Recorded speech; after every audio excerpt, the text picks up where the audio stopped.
신앙생활을 할 때 마음의 역할이 매우 중요합니다. 왜냐하면 우리가 믿어야 구원을 받는데 믿음은 어디에 발생하는 거 아니요? 마음에 발생하기 때문에 그렇습니다. 그 마음에 믿어야 구원을 받을 수 있습니다. 나의 마음이 닫혀 있어서 역할을 하지 않는다면 믿음을 가질 수도 없고 구원을 받을 수 없습니다. 보통 사람들은 겉모습, 행동 이것을 이제 중요시하게 보는데요. 하나님께서는 마음을 중요하게 여기십니다. 우리를 보실 때 우선적으로 믿는 마음이 있느냐 이걸 보시고요. 믿는 행위가 있느냐 요것 이전에 믿는 마음이 있느냐 이것입니다. 그리고 사랑하는 행동 이전에 사랑하는 마음이 있느냐 이것을 보십니다. 우리 사람들은 마음을 볼 수 없기 때문에 행동으로 나타난 것으로 판단하기가 쉽습니다. 그러나 하나님은 중심을 보신다라고 했어요. 그러니까 우선 내 중심이 하나님께 있는가, 내 중심에 믿음이 있는가, 내 중심에 사랑이 있는가 이것을 살펴봐야 된다라는 거예요. 구약시대 이스라엘 백성에게는 하나님 백성이 되는 표시가 있는데 그것이 바로 할례예요. 그러니까 아브라함에게 약속해 주셨죠. 아브라함을 선택하시고 그의 후손들에게 내 백성으로 삼으리라 하면서 할례를 받으라. 그러면 그것이 표시가 된다라고 말했습니다. 창세기 17장 9절에 보면은 하나님이 또 아브라함에게 이르시되 그런즉 너는 내 언약을 지키고 내 후손도 대대로 지키라. 너희 중 남자는 다 할례를 받으라. 이것이 나와 너희와 너희 후손 사이에 지킬 내 언약이니라 했습니다. 할례를 받으라. 그러면 내 백성이 되는데 이것이 언약의 표시다. 그것입니다. 그러니까 할례를 받아야 하나님 백성이 된다라는 거죠. 그래서 이스라엘 백성은 모두가 할례를 받았어요. 자, 할례를 받았으면은 하나님 백성이 된 것이죠. 하나님 백성이 됐다는 것은 구원을 받았다 이런 의미가 되는 것이에요. 그런데 신약 시대에 와서 예수님이 그 유대인들인 바리새인들에게 책망하는 말씀을 하셨어요. 하나님 백성들아 이렇게 하지 않고 뭐라고 했죠? 사탄의 자식들아 그렇게 했어요. 그러니까 그들이 모두 할례를 받았는데도 예수님은 그들이 하나님 백성 아니다. 그러니까 요즘 표현하면은 천국에 들어가지 못한다. 또 구원받지 못했다. 이렇게 된다라는 거예요. 그 참 이상하죠? 언약 받으면, 할례를 받으면 하나님 백성이 된다라고 했는데, 근데 할례를 받았는데도 너희는 천국에 못 간다. 이렇게 예수님이 말씀하셨어요. 예수님 말씀이 틀린 말씀이 아니잖아요. 거짓말이 아니잖아요. 그러니까 왜 이런 일이 발생했는가? 이것을 우리는 잘 살펴봐야 돼요. 그렇게 할 때 우리가 오늘날에도 신앙생활을 올바로 할 수 있게 된다라는 거예요. 한마디로 말하면 이 바리새인들은 하나님 백성에서 탈락한 그 이스라엘 백성들은 마음을 중요시하지 않았기 때문에 하나님은 마음을 중요시한다, 마음을 보신다 이것을 무시해버렸어요. 이걸 놓쳐버렸어요. 마음을 중요시하지 않게 보니까 뭐만 강조하게 되죠? 행동만 강조하게 되는 거예요. 그런 현상이 나타난다라는 거예요. 신명기 10장 16절에 너희는 마음의 할례를 행하고 다시는 목을 곧게 하지 말라라고 했어요. 하나님이 할례를 행하라고 했죠. 할례는 원래 몸에 하는 거잖아요. 몸에 하는 것인데 하나님이 몸에만 하는 것이 아니고 신명기에 하나님이 언약을 체결하면서부터 마음의 할례를 받아야 된다. 그래야 어떻게 된다고요?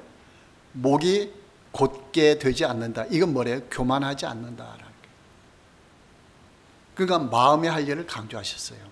또 예레미야 4장 4절, 예레미야 선지자는 남유다가 바벨론에게 멸망할 당시에 활동했던 선지자예요. 유다인과 예루살렘 주민들아, 너희는 스스로 할 일을 행하여 너희 마음 가죽을 베고 나 여호와께 속하라. 몸에만 하는 것이 아니고 마음에 하라라는 거예요. 할 일을. 그리하지 아니하면, 마음의 할 일을 받지 아니하면 어떻게 되느냐? 너희 악행으로 말미암아 나의 분노가 불같이 일어나 사르리니 그것을 끌 자가 없으리라. 마음의 할 일 받지 못하면은 악행이 드러난다라는 거예요. 그 마음에 있는 것이 겉으로 드러나는 거죠. 그러니까 마음의 할 일 받으면 마음이 착한 마음이 되는 거예요. 하나님 마음을 담게 되는 거예요. 그런 역사가 나타나는 거죠. 그러니까 마음의 할 일 받지 않고 몸에만 할 일 받으면은 악행이 그대로 드러난다라는 거예요. 그러면 하나님 백성에서 탈락한다, 그런 의미가 되는 거예요. 그래서 신명기 30장 6절을 보면 어떻게 하면 마음의 할 일을 받는가? 몸의 할 일은 쉽게 할 수가 있는데 마음의 할 일 받는 방법이 뭔가? 이것도 가르쳐 주셨어요. 그게 신명기 30장 6절이에요.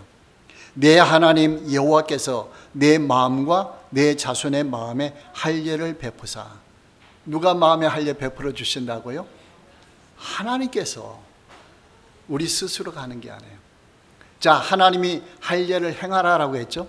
그럼 이스라엘 백성은 할 일을 몸에 할 거 아니에요. 몸에 하면서 마음에는 누가 해주신다는 거예요? 여호와께서, 하나님께서 해주신다는 거예요. 스스로 마음의 할 일 받는다 아니라라는 거예요. 마음의 할 일은 누가 해주시느냐? 하나님이 하시는데 더 구체적으로는 성령께서 마음의 할 일 해주셔요.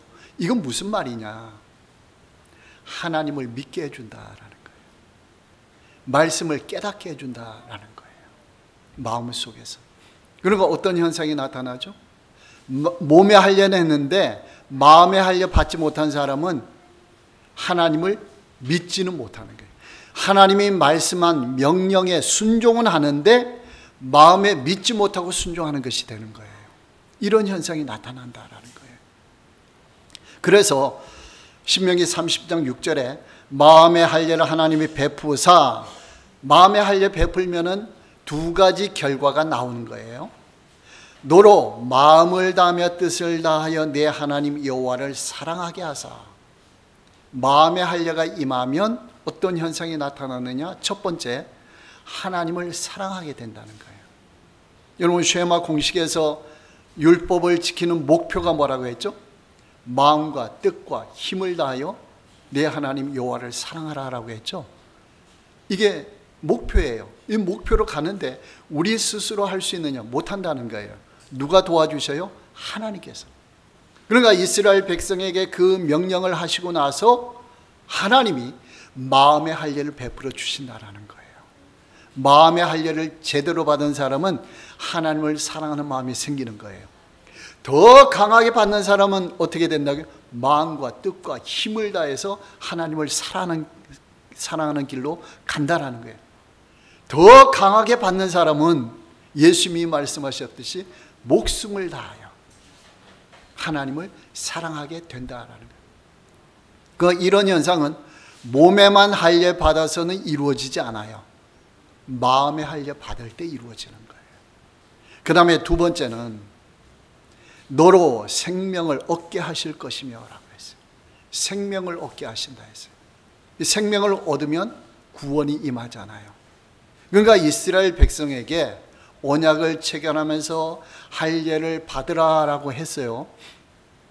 그러면 몸의 할 일만 받는 사람은 생명이 있어요, 없어요? 생명이 없어요. 몸의 할 일 받을 때 마음의 할 일 받는 사람이 구원을 받고 하나님을 마음과 뜻과 힘을 다해서 사랑하는 길로 갈 수 있다라는 거예요. 그러니까 이스라엘 백성은 이걸 놓친 거예요. 예레미야 9장 25절 26절에 말씀하셨어요. 멸망할 당시라고 했습니다.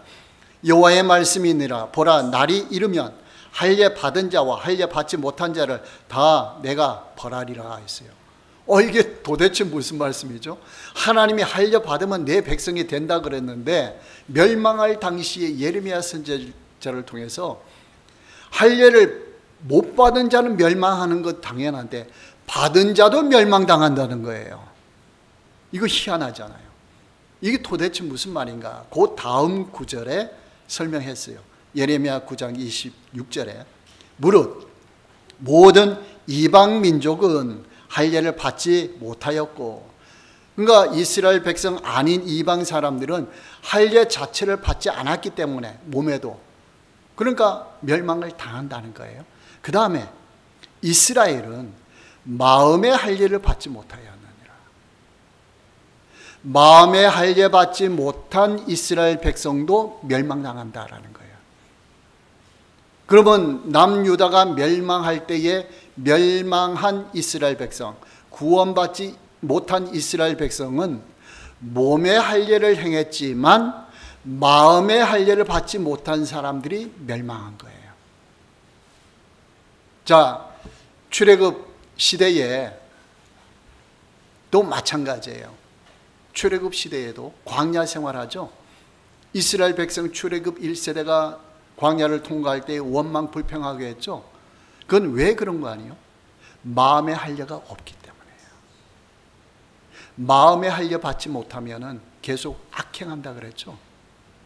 그러니까 이스라엘 백성이 40년 동안 그들이 한 거 하나님 잘 믿었습니다라는 내용이 있어요, 없어요? 없어요. 거의 없어요. 계속 원망 불평해요. 원망 불평. 이게 계속 반복되는 거예요. 그거는 무슨 의미가 되죠? 마음에 할례를 받지 못했다, 그런 의미예요. 이걸 잘 유심히 봐야 돼요. 그러니까 우리가 신앙생활을 하면서 마음에 계속 원망 불평, 하나님에 대한 원망 불평이 나오고 사람들에 대한 원망 불평으로 계속 이게 나오잖아요. 마음의 할례 받았나 못 받았나 이걸 확인해야 되는 거예요. 이스라엘 수많은 백성들이 있었지만 그 사람들이 대부분 마음의 할례 받지 못했던 거예요. 그러니까 광야에서 출애굽 1세대가 대부분 멸망당했고, 그 다음에 아수리의 북이스라엘이 멸망당했고, 그 다음에 남유다가 바벨론에게 멸망당했고, 그리고 예수님 당시에도 이스라엘이 어디에 멸망당했죠? 주 70년에 로마에 의해서 멸망당했고. 왜 그래요? 마음의 할례를 받지 못했기 때문에. 하나님이 분명히 말씀하셨죠. 이스라엘 백성은 마음의 할례를 받지 못했기 때문에 멸망당할 것이다. 이스라엘 공동체 안에 생활하더라도 마음의 멸망 받지 못하면 헛것이다, 그거예요. 칼빈이 그래서 그렇게 말했죠. 중간 상태에 있는 사람들이라고 했어요. 몸의 할례는 받았는데 마음의 할례 받지 못한 사람을 칼빈은 중간 상태에 있다. 이스라엘 백성들과 공동체에서 같이 생활은 했지만 구원은 받지 못했다, 그거예요. 오늘날 교회에도 그런 사람들이 있을까요, 없을까요? 그런 사람들이 있죠. 예수님도 말씀했죠. 알고 계시면 가라지가 있을 것이다. 그건 나중에 심판 때 보면 다 알게 될 거다, 그렇게 말했어요. 심판이 완전히 대심판 때 완전히 심판하는 거잖아요. 그때 가보면 안다라는 거예요. 지금 우리는 어떻게 해야 돼요? 마음의 할례를 받아야 돼요.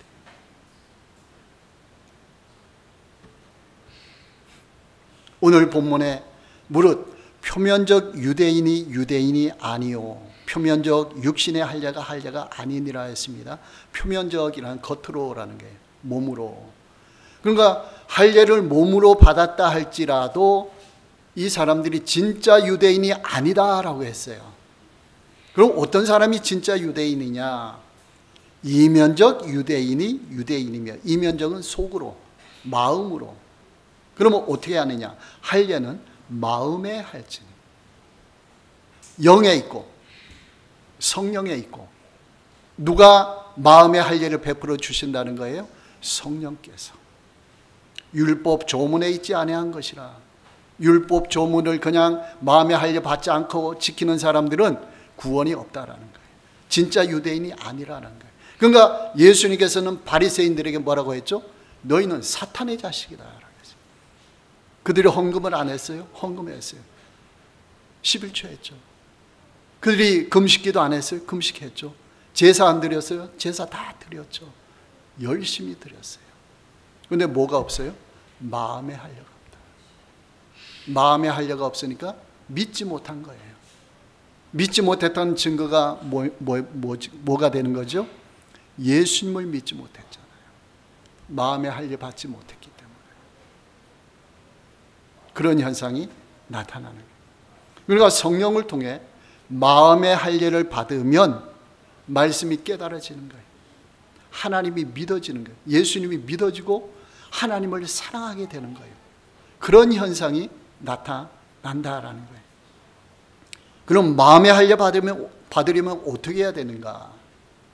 일단 몸의 할례를 받잖아요. 이스라엘 백성이. 몸의 할례 받을 때 하나님을 믿어야 되는 거예요. 마음으로. 그럼 어떻게 해야 되죠? 하나님 믿게 해 주십시오. 하나님 믿음을 주십시오. 지금 제가 몸의 할례를 받습니다. 하나님 마음의 할례를 주십시오. 하나님을 믿게 해 주십시오. 그럴 때에 온전한 할례, 몸의 할례와 마음의 할례가 이루어진다라는 거예요. 자, 구약의 할례는 신약의 뭐예요? 세례예요. 여러분, 세례를 생각하면은 쉽게 할례를 생각할 수가 있어요. 자, 교회 나오면 이제 출석하면은 세례를 받죠? 세례 받는다라는 의미는 뭐예요? 예수님을 믿는다라는 거죠. 그러니까 예수님을 믿는다라는 의미가 세례를 통해서 주셨어요. 이건 뭔가, 세례는 원래 물에 잠그는 거잖아요.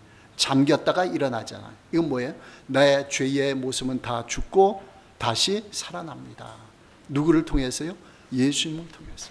예수님 십자가 보혈을 통해서 내 과거는 다 죽고 이제 새 생명, 새로운 삶으로 살아갑니다. 이게 세례잖아요. 그러니까 세례를 받았다고 해서 다 마음에 믿는 건 아닐 거예요. 그 중에는 믿지 못하는 사람도 있을 거예요. 아직 세례는 받지만. 그 어떤 경우에 구원이 임하느냐? 세례 받을 때 몸의 세례를 받으면서 마음의 세례를 동시에 받는 사람이 구원받는 거예요. 그렇죠? 그러니까 세례 받을 때 어떻게 해야죠? 교육을 받고 말씀을 보고 열심히 준비하는 거죠. 그러면서 마음에 예수님이 믿어지는 거죠. 그러면서 세례 받으면서 예수님 임하시옵소서. 성령 하나님 지금 임하셔서 내 마음에 세례를 베풀어 주옵소서.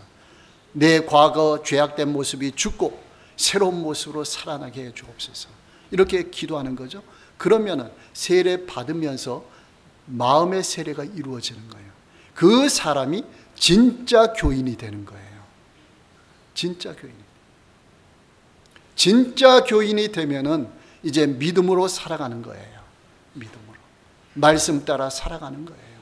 하나님을 믿고 예수님을 믿고 하나님을 사랑하면서 살아가는 거예요. 이게 진짜 교인인 거예요.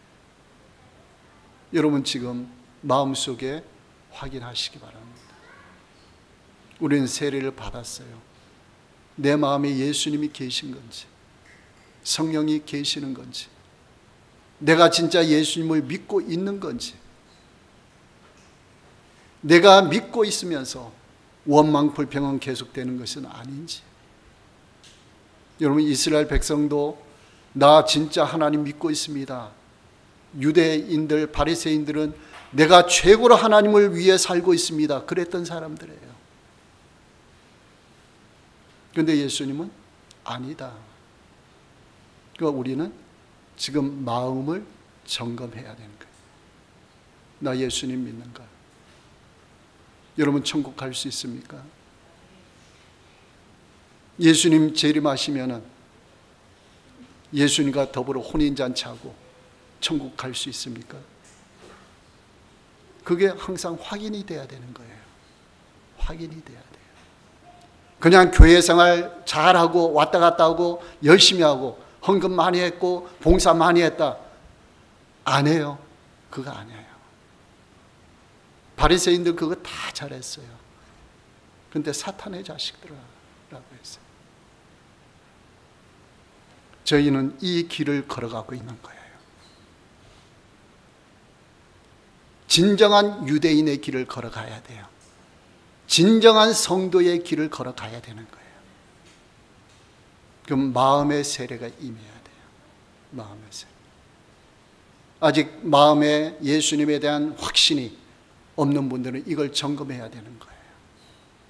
제가 여러분들에게 신앙생활, 헌금이나 봉사나 전도나 이걸 강조하지 않고 계속 설교하고 예배만 드린 이유는 바로 여기에 있는 거예요. 우리 마음을 점검해야 된다. 내 자신을 점검해야 된다. 그러면서 이 하나님을 믿는 믿음이 더 가면 갈수록 강해져야 되고, 하나님을 더 사랑하는데 어디까지 사랑해야 된다고요? 예수님 말씀하신 것처럼 목숨을 다하여. 여러분, 하나님을 목숨을 다하여 사랑하고 계신가요? 내 조금 이익 때문에 하나님을 내팽개치지는 않나요? 내 조금 생활이 불편하다고 하나님을 원망하지는 않나요? 그럼 아직 하나님 사랑이 부족한 거예요. 하나님, 나는 이 땅에 하나님 미랄이 되더라도 하나님 사랑합니다. 주기도문이 처음에 뭐예요? 하나님 이름이 거룩하게, 하나님 나라가 임하옵시며 하나님의 뜻이 이루어지기를 원합니다. 이것이 진정한 그리스도인의 자세인 거예요.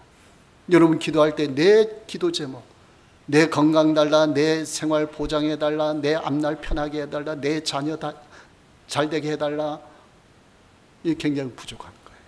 하나님, 나는 어떻게 되더라도 하나님이 영광 받으시기를 원합니다. 이것이 이루어져야 되는 거예요. 그럴 때에 하나님이 내 삶의 주인이 되는 거예요.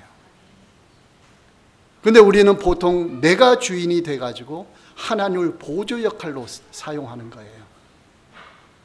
내가 내 생각에 이게 맞다 그러면은, 내 생각대로 되면 하나님 좋습니다.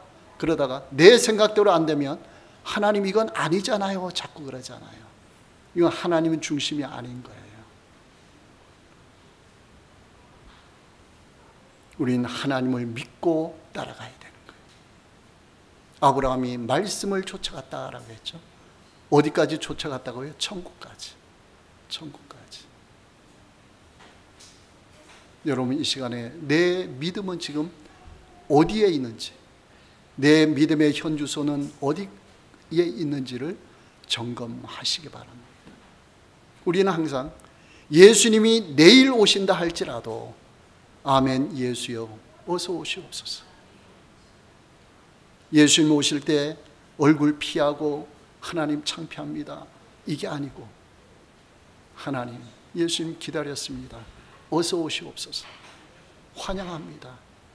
그런 자세로 내가 생활했던 모든 것 내려놓고 예수님을 맞이할 수 있는 그런 우리의 신앙 자세가 되어야 돼요.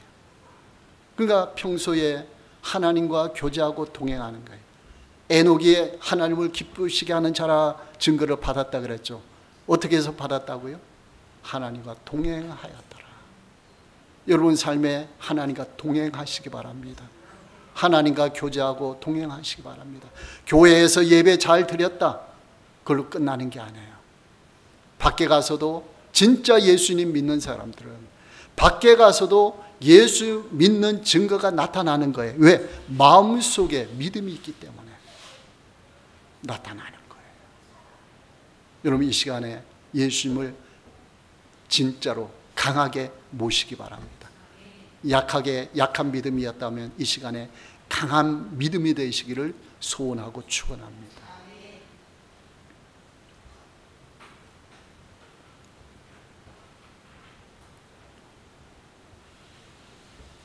예수님은 씨 뿌리는 비유에서 믿음을 어떻게 받아들일 수가 있는가, 이 과정을 설명하셨어요.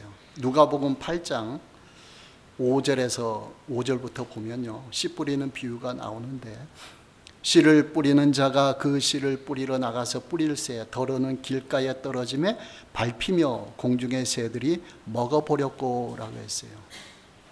자, 네 가지 밭의 종류가 나오는데, 씨는 하나님의 말씀이다 라고 했어요. 하나님의 말씀이다. 그러니까 네 가지 종류 밭은 우리 마음의 밭이에요. 우리 마음이 네 가지 종류가 있다, 그런 말이에요. 길가에 떨어졌다, 첫 번째. 밟히며 공중의 새들이 먹어버렸다 라고 했어요. 이게 무슨 뜻이냐, 예수님이 설명했어요.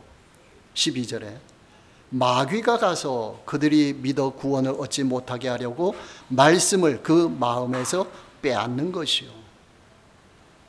마귀가 말씀을 마음에서 빼앗아 버린대요. 여러분 설교 지금 듣고 계시잖아요. 듣고 있을 때 말씀이 지금 떨어지잖아요. 떨어질 때에 이 말씀을 마귀가 마음에 말씀이 정착하지 못하도록 이걸 뺏어가는 거예요. 딴 생각 막 하고 말씀을 거부하고 막 그러는 거죠. 그럼 마음 속에 말씀 자체가 들어오지 못하는 거예요. 그럼 어떤 현상이 나타나죠? 그들이 믿어 구원을 얻지 못하게 하려고 말씀을 그 마음에서 빼앗는 것이요. 말씀이 마음속에 들어오지 못하면 말씀을 통해 믿게 되는데 구원을 받지 못하는 거예요. 여러분 오늘 말씀이 떨어지잖아요. 이 말씀을 마음속에 그냥 받으시기 바랍니다. 방해가 일하면 방해를 제거하시기 바랍니다. 만약에 사탄이 마음속에 못 받게 한다면 사탄을 물리치시기 바랍니다. 잡생각, 다른 생각들이 자꾸 오면 그 생각들을 물리치시기 바랍니다. 마음속에 받아들이셔야 돼요. 1차적으로. 그러니까 가장 안 좋은 상태가 길가에 있는 마음이에요.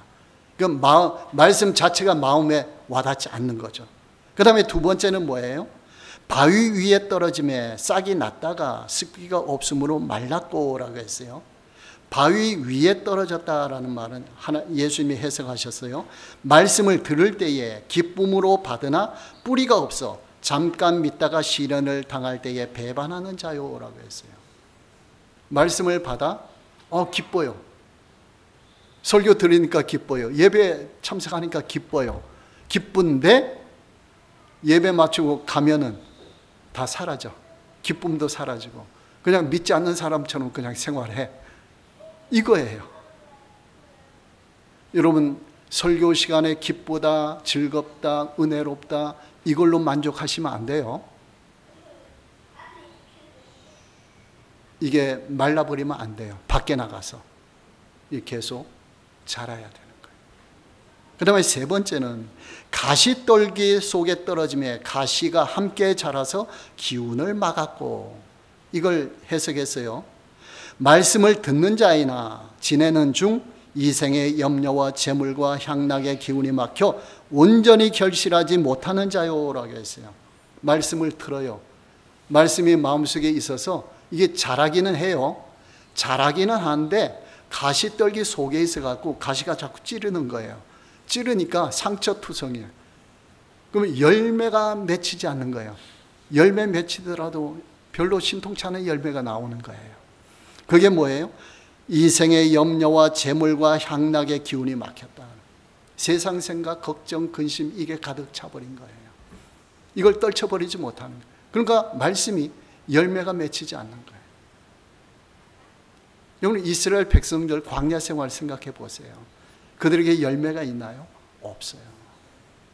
말씀은 계속 떨어지잖아요. 모세를 통해서. 그런데 거부해요. 이적은 체험하잖아요. 근데 마음에 믿음으로 연결시키지 못해서 멸망했다 했거든요. 믿음으로 연결되지 않는 거예요. 자, 그 다음에 좋은 땅에 떨어짐에 나서 100배의 결실을 하였느니라 했습니다. 그럼 좋은 땅에 떨어졌다는 건 뭔가? 착하고 좋은 마음으로, 좋은 마음으로라는 건 좋은 마음 안에라는 거예요. 말씀을 듣고 지켜 인내로 결실하는 자니라 했습니다. 좋은 땅에 떨어졌다는 것은 착하고 좋은 마음, 부드러운 마음, 성령께서 역사하시는 마음이에요. 자, 성령께서 마음의 역사에서 착한 마음으로 말씀을 받아요. 듣고 지키고 인내한다. 요 세 가지가 필요한 거예요. 여러분 말씀을 지금 듣잖아요. 듣고 들은 다음에 어떻게 한다고요? 지킨다는, 마음에 간직한다라는 거예요. 이해가 안 되고 깨닫지 못하고 지금은 말씀이 나에게 너무 버겁고 무겁다 할지라도 말씀을 어디에 간직해요? 마음속에. 여러분 이걸 빼앗기지 마시기 바랍니다. 그럼 말씀을 받아 넣었다가 아, 이건 나하고 안 맞는 말씀이야. 나는 이거 안 좋아하는 말씀이야 하고 뱉어버리면, 마음속에서 제거해버리면 이거 사탄이 빼앗는 것이 되는 거예요. 말씀이 자랄 기회가 없습니다. 어떤 말씀이든지 떨어지면 마음에 간직하시기 바랍니다. 듣고. 그 다음에 뭐가 필요하냐? 세 번째, 인내가 필요하다. 인내. 열매는 금방 맺히는 게 아니죠. 오래 걸려요, 시간이. 여러분 오늘 주일 말씀, 설교 말씀 들은 걸 마음에 간직하고 일주일 내내 생활하면서 되새기시기 바랍니다. 그러면 성령께서 역사해서 열매가 나타나는 거예요. 몇 배요? 30배, 60배, 100배의 열매가 나타난다라는 거예요. 자, 이것이 잘 되는 사람이 진짜 신앙인이 된다라는 거예요. 진짜 믿음을 가진 사람이 된다라는 거예요. 여러분 믿음을 점검하시고 예수님을 내 안에 모시고 말씀을 내 속에 지키시고 성령 하나님을 환영하시고 마음에 믿음의 역사가 일어나기를 바랍니다. 그래서 솔로몬이 그랬죠. 무릇 어떤 것보다도 내 마음을 지키라. 생명의 근원이 이어서 남이니라 라고 했죠. 솔로몬이 잠언 4장 23절에. 왜 솔로몬이 그 말을 했는지 아세요? 그 잠언 4장 4절과 20절 21절 보면은 다윗이 솔로몬에게 쉐마 말씀을 주신 거예요. 너는 말씀을 마음에 간직하라. 지켜야 된다. 말씀을 순종해야 된다. 이걸 말씀을 주신 거예요. 그러니까 이 솔로몬이 그걸 깨달았거든요. 깨닫고 나서 하신 말씀이 이거예요. 마음을 지키라. 생명의 근원이 여기 있다. 마음에 따라 죽고 사느냐 문제가 여기에 달려있다라는 거예요. 여러분 마음을 활짝 여시고 말씀을 받아들이시기 바랍니다. 성령 하나님을 환영하시고 성령 하나님께 간구하시기 바랍니다. 말씀의 열매가 맺히도록, 나에게 믿음이 더 커지도록, 하나님을 목숨을 다해서 사랑할 수 있는 자리까지 갈 수 있도록 여러분 간절하게 하나님께 기도하시기 바랍니다.